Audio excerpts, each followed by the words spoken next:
I'm often asked, are great strategic thinkers born or are they made? And my answer is always yes. It's like so many important and valuable human capabilities, a mixture of nature and nurture and experience. You're not going to become a world-class marathoner if you don't have the right physiology, the right muscles, the right lungs, but you still need to train very hard. And it's very similar with strategic thinking. You certainly are born with an endowment. Some people are naturally better at it than others, but there's so much you can do to develop yourself. And I always tell people, don't worry about the endowment. Focus on the improvement, because my research shows definitively that you can get much better at being an effective strategic thinker.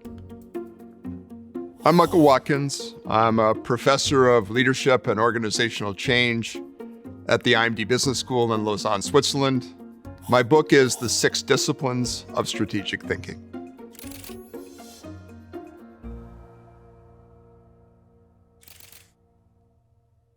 Strategic thinking has always been a critical skill at the top. Leaders must be able to recognize emerging challenges and opportunities, establish the right priorities to focus their organizations, and critically mobilize their people to do what's necessary to adapt to the many changes that are going on today. In the research I did on strategic thinking, I identified 6 key mental disciplines that underlie your ability to recognize, prioritize, and mobilize. Pattern recognition is a foundational discipline of strategic thinking. The ability to find the signal, the important information in what can be a sea of noise. Not just absorbing what's happening, but thinking about why, thinking about connection. When grandmasters look at a chessboard, they don't just see pieces, they don't just see the layout of the board. They see the most important patterns that exist in that configuration. They see opportunity, they see concentrations of power, they see potential vulnerabilities. At the heart of your ability as a leader to navigate complexity is the discipline of systems analysis. It's absolutely essential, of course, that systems models capture the most important features and dynamics of the system that you're talking about.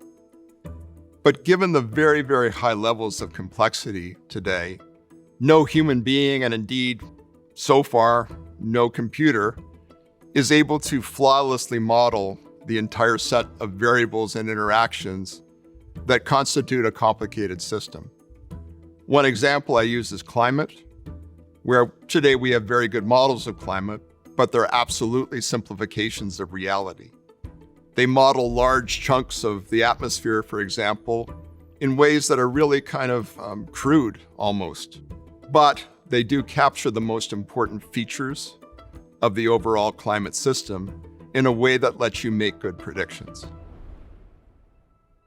As you focus on the discipline of mental agility, it's important to understand this idea of level shifting. There's a CEO I work with who describes this as cloud to ground thinking. The ability to move from a high-level perspective to be in the clouds, to see the big picture of what's going on, but also to drill down into the detail when necessary. The great strategic thinkers I know are able to move between those levels of analysis and do so fluidly and also intentionally. Structured problem solving is what you do with teams to help them engage in rigorous processes of framing and solving the most consequential problems that the organization faces. The structured part is really essential because it ensures that you're doing a good job of truly solving the right problem. That's the framing part. And then generating and testing the right options so that you end up with a robust solution. There can be many stakeholders involved that have an interest in what happens. And so it's essential, therefore, to establish a process that moves people through that, framing and solving of problems such that at the end of the process, they're in alignment, if not enthusiastic, about what happens going forward.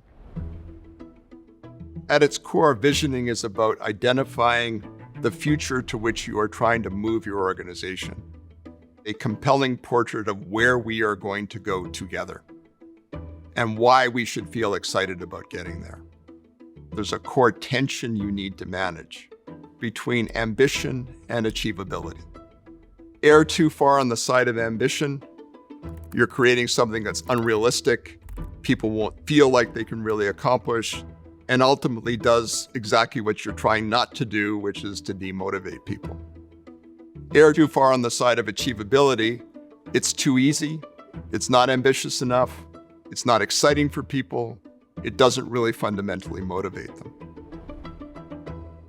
And finally, politics is an essential part of every human organization, and there's simply no avoiding it. There are certain tactics that you can use that will help you influence people. A classic example of this is what's known as sequencing strategy. This is really about being thoughtful about the order in which you communicate with people and how you engage in order to build momentum in the directions you want the organization to go. I'm going to talk first to Christian, and then I'm going to talk to Stephanie. And if I have Christian and Stephanie on board, then getting Robert on board is going to be easier. And I need to be careful in the process not to overplay things in a way that causes Trudy to feel threatened by what I'm trying to do and start to do things to mobilize potential opposition. Just think about this process of moving people step by step to a place that they wouldn't have gone in a single leap.